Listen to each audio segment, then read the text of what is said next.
Alors, vous voyez le thème. Jésus annonce aux disciples la venue du Saint-Esprit. Moi, ça me semble important de savoir comment le Saint-Esprit est venu et quelle est sa mission.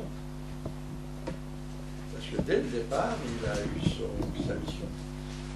Et c'est ce que le Seigneur enseigne là à ses disciples. On va lire dans ce passage, parce que beaucoup de choses sont dites sur le Saint-Esprit, énormément de choses. Mais c'est quand même bien de revenir à la parole et de savoir comment le Seigneur révèle et construit son Église, qui est en fait son épouse pour l'éternité. Donc il ne va pas faire n'importe comment. Il va le faire dans un but précis et d'une manière qui correspond à nos besoins.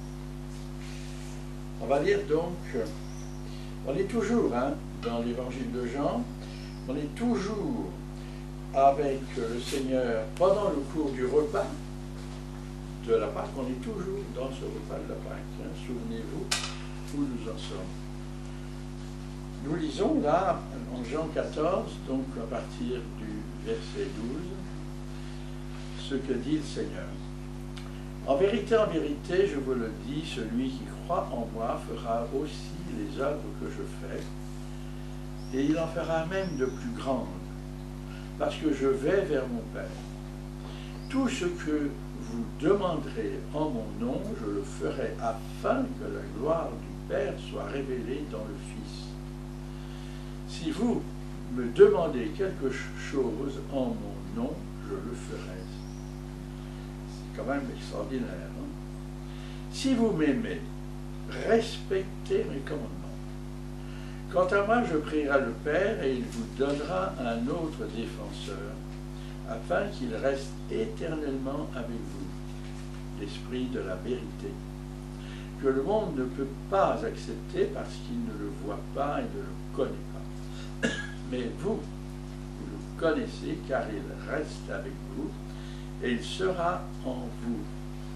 Je ne vous laisserai pas orphelin, je reviens vers vous. Encore un peu de temps et le monde ne me verra plus, mais vous me verrez parce que je vis et que vous vivrez aussi. Ce jour-là, vous saurez que je suis en mon Père, que vous êtes en moi et moi en vous. Celui qui a mes commandements et qui les garde, c'est celui qui m'aime. Celui qui m'aime sera aimé de mon Père, et moi aussi je l'aimerai, et je me ferai connaître à lui. Jude, un distingué de l'Iscario, lui dit, Seigneur, comment se fait-il que tu te feras connaître à nous et non au monde? Et Jésus lui répondit, si quelqu'un m'aime, il gardera ma parole et mon Père l'aimera. Nous viendrons vers lui et nous établirons domicile chez lui. Celui qui ne m'aime pas ne garde pas mes paroles, et la parole que vous entendez ne vient pas de moi, mais du Père qui m'a envoyé. Je vous ai dit cela pendant que je suis encore avec vous, mais le défenseur, l'Esprit Saint, que le Père enverra en mon nom, vous enseignera toutes choses et vous rappellera tout ce que je vous ai dit. C'est un passage très important. Peut-être un des plus importants un des passages les plus importants de l'Évangile, parce qu'il parle de la suite de son ministère. Vous voyez là, les disciples, à ce moment-là, c'est toujours dans la même soirée. Le Seigneur a commencé par leur laver les pieds, pour les rendre purs. Et puis ensuite, il a fait partir Judas, le traître. Et maintenant, après avoir répondu à leurs questions, on a vu, ils ont posé tout un tas de questions la dernière fois, Jésus affirme qu'il est nécessaire qu'ils partent, mais qu'il ne va pas les laisser seuls, les laisser orphelins. C'est de ça qu'ils ont peur. Ils sont transit peur à cause de cela. Voyons les comprendre. parce que dehors, déjà, ils entendent la foule gronder. Dans ce dernier enseignement, le maître annonce à ses disciples qu'il ne peut pas rester avec eux et continuer comme avant, mais qu'en réponse à leurs craintes, et puis aussi à l'accomplissement du plan du salut, il va leur envoyer une bien meilleure consolation que s'ils restaient avec lui. Mais dans le moment où nous sommes, c'est impossible à comprendre pour les disciples. Il n'y a pas meilleur que le Seigneur, ils ont passé 3 ans avec lui. Pas meilleur. Cependant, le Seigneur Jésus doit s'en aller, mais ses œuvres ne cesseront pas, c'est ce qu'il leur dit. Et petit à petit, le Seigneur va faire pénétrer dans l'esprit de ses disciples l'idée que quelque chose de nouveau et de grand va se passer et qu'ils ne perdront pas au change. Le Seigneur poursuit son enseignement tout en répondant aux questions des disciples et il va leur faire une promesse surprenante, très surprenante, qu'on a lue là, des versets 12 à 14. Ça vaut le coup de la relire, des versets 12 à 14. En vérité, je vous le dis, celui qui croit en moi, écoutez bien les mots qui sont importants, celui qui croit en moi fera aussi les œuvres que je fais. Il en fera même de plus grandes, parce que je vais vers mon Père. Tout ce que vous demanderez en mon nom, je le ferai, afin que la gloire du Père soit révélée dans le Fils. Si vous me demandez quelque chose en mon nom, je le ferai. La dernière parole, ça, on l'aime bien. Hein? Mais, on va voir comment dans l'enseignement du Seigneur, elle se découvre.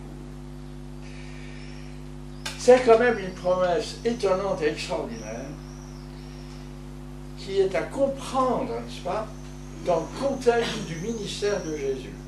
C'est dans son contexte.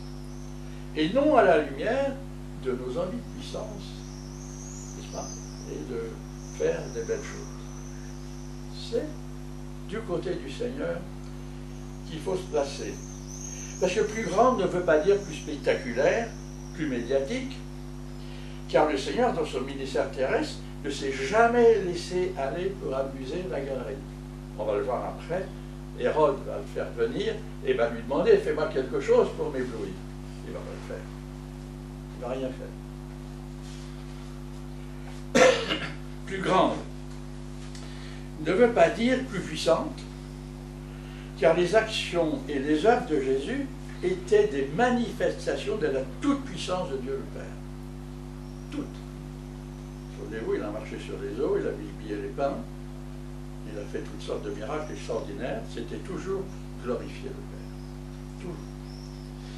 Et il est nécessaire de remarquer que toutes les interventions de Jésus durant son ministère terrestre étaient destinées à démontrer la présence de son céleste Père, du Dieu souverain, et à manifester son amour. Toujours. C'est comme cela que Dieu agit. Et il agit toujours comme cela aujourd'hui. Et ces œuvres accomplies pendant le ministère terrestre de Jésus étaient accomplies à travers Jésus, l'homme de Nazareth. L'homme de Nazareth. Elles étaient donc limitées aux endroits où il se trouvait et aux situations qui se présentaient. Toutes. Relisez les évangiles. Toutes ces manifestations de la puissance de Dieu étaient conformes au plan de Dieu et à la période concernée de l'histoire. On est dans le pays d'Israël, occupé par les Romains, à un moment de l'histoire très précis. Ça, un jour, on pourra en parler. Déjà, en Jean, chapitre 12, verset 32, le Seigneur avait signifié l'imminence d'une ère nouvelle. Il avait dit à ses disciples, « Oh, et moi, quand j'aurai été élevé de la terre, c'est-à-dire qu'il sera sur la croix, j'attirerai tous les hommes à moi. » Tous les hommes à moi, ça veut dire tous les hommes, pas que ceux de Jérusalem, tous les hommes, tous les habitants de la terre, tous les hommes. Car la portée de la croix et de la résurrection du Seigneur sont universelles. La portée est universelle. Et dans le plan de salut des hommes, notre Seigneur, avec son Père, a prévu une étape nouvelle et universelle dans l'histoire du salut, à laquelle ses disciples vont prendre une part très active. Mais pour l'instant, où en sont les disciples? Ils ne comprennent pas grand-chose à l'action de Dieu le Père. À l'action que Dieu le Père veut faire à travers eux pour se révéler au monde. Et il veut se révéler au monde pour le salut des hommes. Hein, c'est uniquement pour cela. Et il va, parce que son œuvre ne va pas s'arrêter au moment où le Seigneur va monter au ciel après sa résurrection, hein, après l'ascension, pour prendre sa place à la droite du Père. Ça ne va pas s'arrêter, ça va continuer, mais d'une autre manière. Et c'est ça que le Seigneur est en train de leur enseigner et de leur expliquer. Alors les disciples écoutent le Seigneur, mais leurs pensées sont concentrées sur le fait qu'il va les quitter. C'est tout ce qu'ils comprennent. Et leur prière secrète, moi je pense, c'est à ce moment-là, c'est ne me quitte pas, ne nous quitte pas, ne nous quitte pas, reste là. C'est ça. Alors le Seigneur va répondre aux vrais besoins des disciples. Et le Seigneur leur dit, et on l'a lu, il va leur dire au verset 16, chapitre 14, verset 16, « Quant à moi, je prierai le Père et il vous donnera un autre défenseur, afin qu'il reste éternellement avec vous. » Éternellement, l'Esprit de la vérité. C'est l'Esprit de la vérité qui va rester éternellement avec eux. Que le monde ne peut pas accepter parce qu'il ne le voit pas et ne le connaît pas. Mais vous, vous le connaissez, car il reste avec vous, il sera en vous, et je ne vous laisserai pas orphelin, je reviens vers vous. Ça, c'est des promesses, sacrées promesses. Qu'est-ce que vous comprenez là?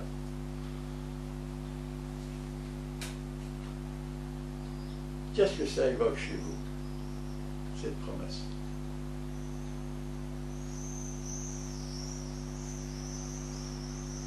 La chaleur vous endort. Qu'est-ce que ça évoque?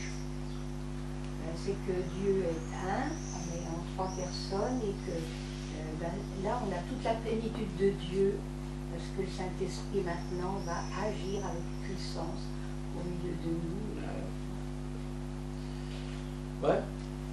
Qu'est-ce qu'il fait à travers ces trois versets? Le Seigneur donne à ses disciples l'assurance que son départ ne les affaiblira pas. Mais au contraire, la communauté des disciples qu'il forme sera dynamisée par l'action conjuguée, comme tu as dit, du Fils, du Père et du Saint-Esprit. Et c'est ce que nous relate tout le livre des Actes. Ça, tout le livre des Actes, c'est une explosion de l'esprit. Hein. C'est extraordinaire, le livre des Actes. Et c'est ces disciples-là qui vont être les acteurs du livre des Actes. Et la demande des disciples de ne pas se retrouver seuls, sans guide, va trouver l'exaucement dans le ministère du Saint-Esprit qui va venir les habiter bientôt. Mais attention,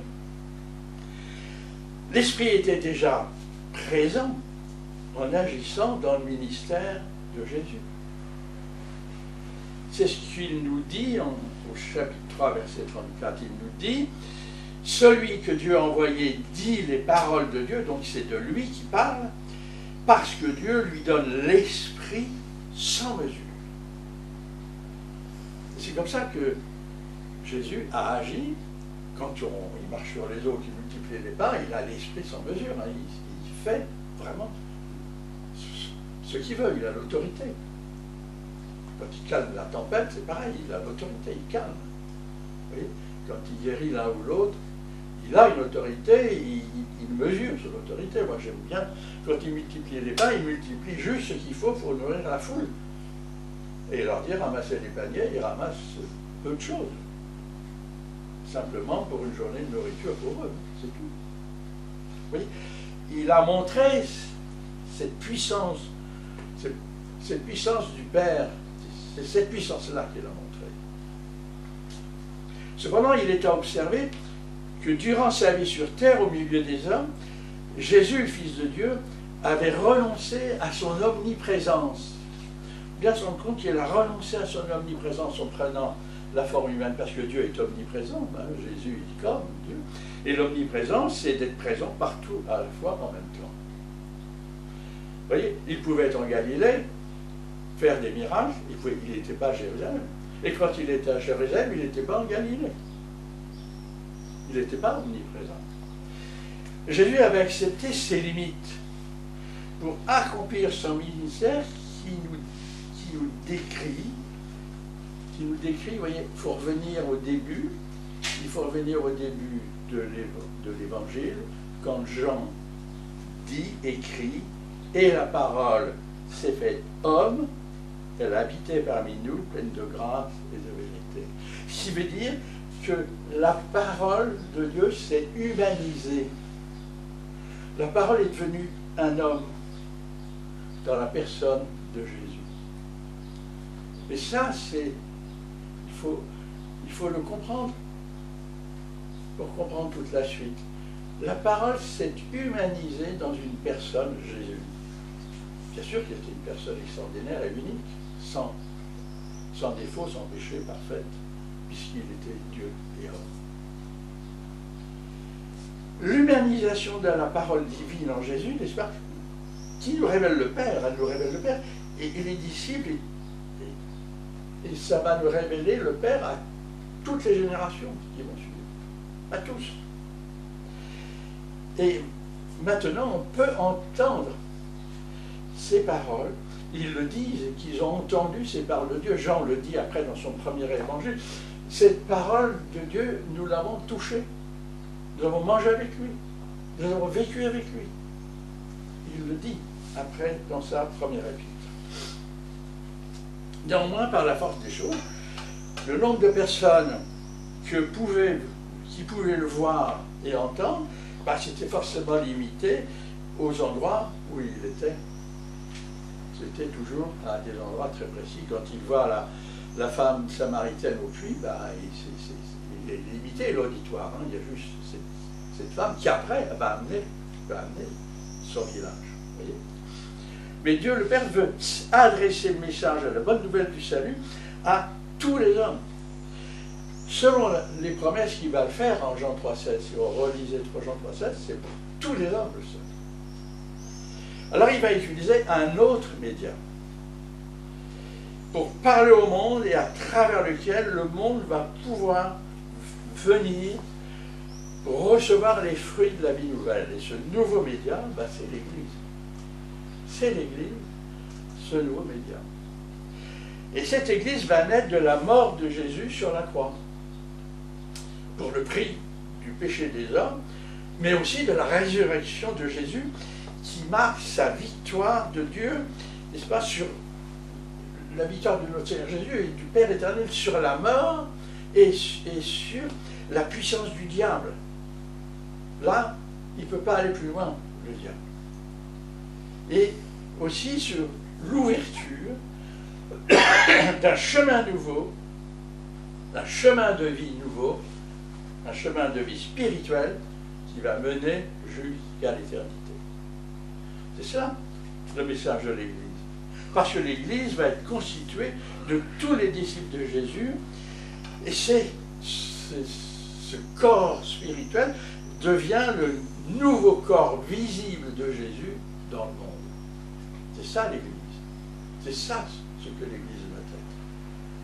Le corps de Jésus dans le monde. Et notre Seigneur Jésus a ainsi désigné son remplaçant, qui agira en son nom après son départ. Son remplaçant, c'est l'Église, son épouse. Vous voyez, c'est pas rien. Vous voyez. Maintenant, Jésus-Christ est glorifié, il est élevé, il est dans les cieux, il est à la droite du Père éternel. Il a son remplaçant sur terre qui manifeste et continue son œuvre de salut, et c'est la communauté de tous les disciples qui sont là à travers tous les temps, et qui est animée par le Saint-Esprit sur tous les continents en même temps. Cette fois-ci, Dieu parle partout sur la terre en même temps. Partout. Partout il sauve. Partout il agit. Pas simplement dans un village ou dans un endroit. Il agit partout en même temps. Et ça, c'est nouveau. C'est ce qu'il explique ça à ses disciples. C'est capital de le comprendre. C'est capital parce que on va comprendre comme cela ce que Dieu attend de nous. Cependant, le Saint-Esprit est envoyé par Jésus pour suppléer aux besoins des disciples. Il supplée, on est faible, hein? Il supplée à notre faiblesse. Hein?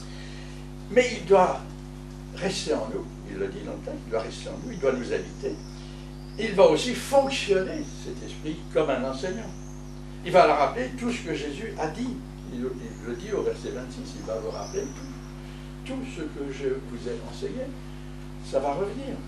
Ainsi, le Saint-Esprit, à travers la vie et les paroles des disciples, nous rendra témoignage de Jésus-Christ et il travaillera dans le monde, c'est-à-dire auprès des croyants, pour les convaincre de péché, de justice et de jugement.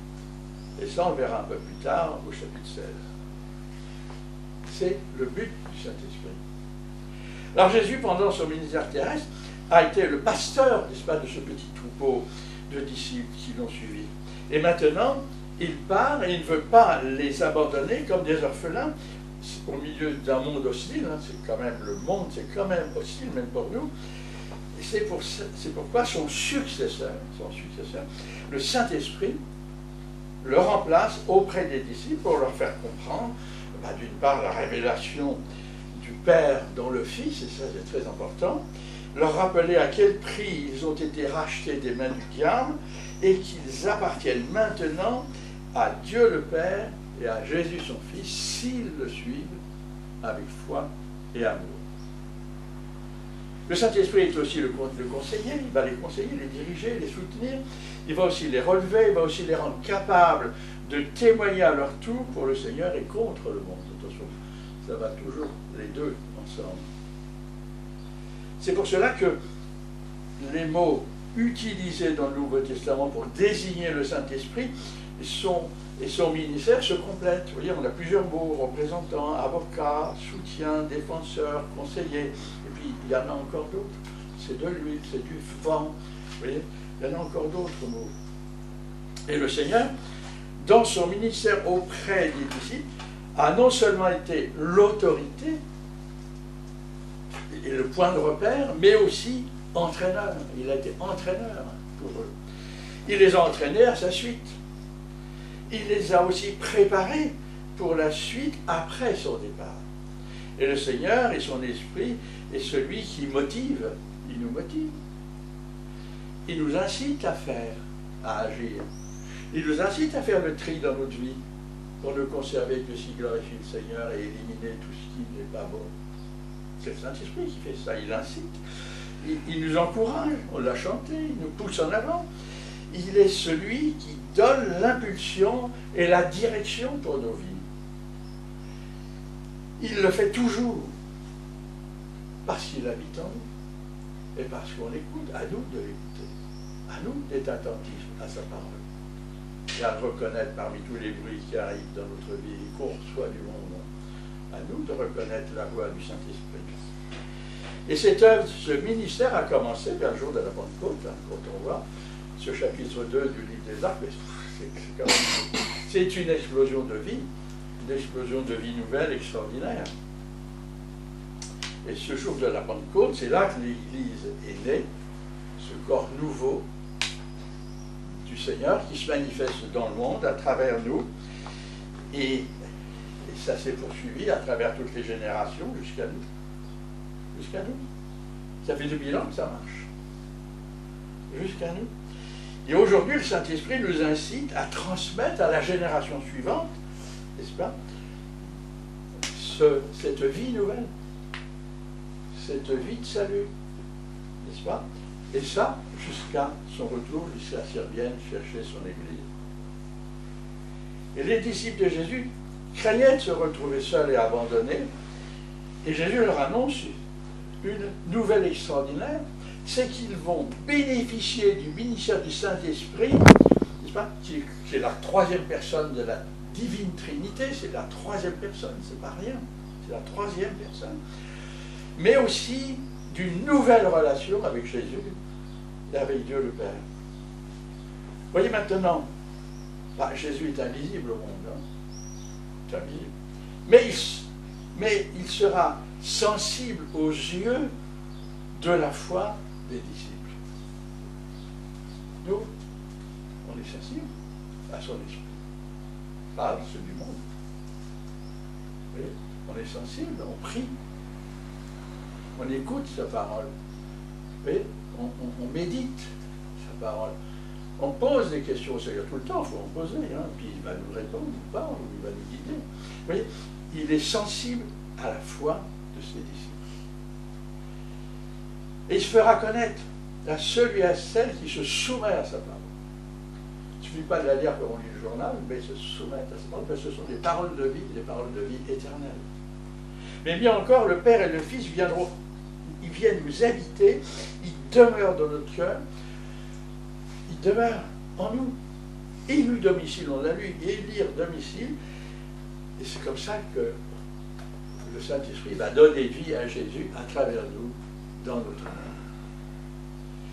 Vous voyez, le Dieu trinitaire, c'est quand même quelque chose d'important. Et bien, il nous habite. Et notre vie se déroule maintenant dans l'intimité du Père éternel, du Jésus-Christ, son Fils, et du Saint-Esprit. Parce qu'il nous habite. Il faut en être conscient. Il faut l'accepter. Ça vous chamboule votre vie, ça bouleverse votre vie, ça casse tout le projet. Mais il nous en donne d'autres. Ceux de la vie nouvelle. Et ils sont bien plus passionnants, bien meilleurs que ceux que nous vivions avant. C'est ça l'œuvre du Saint-Esprit, l'œuvre première du Saint-Esprit. Vous voyez, au moment de cette extraordinaire révélation que Jésus fait à ses disciples, Jude pose une question.